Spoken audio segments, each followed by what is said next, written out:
Hi, this is Rob with Next Gen Writer. I'm going to do a quick little video here where we just show how quickly the AlienRider M2 Pro syncs with an Apple iPhone and brings up mirroring. So I'm going to turn on my power supply now. There's the splash screen for boot up.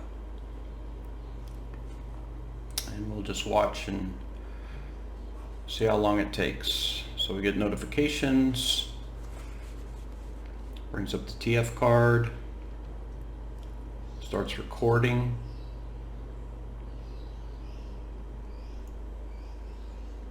and there's CarPlay.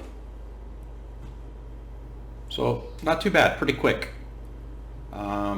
This is going to auto connect every time. Once you make your connection and you hop on your bike, turn your bike on, have your phone in your tank bag or in your pocket, it's going to auto connect every time you turn on the unit.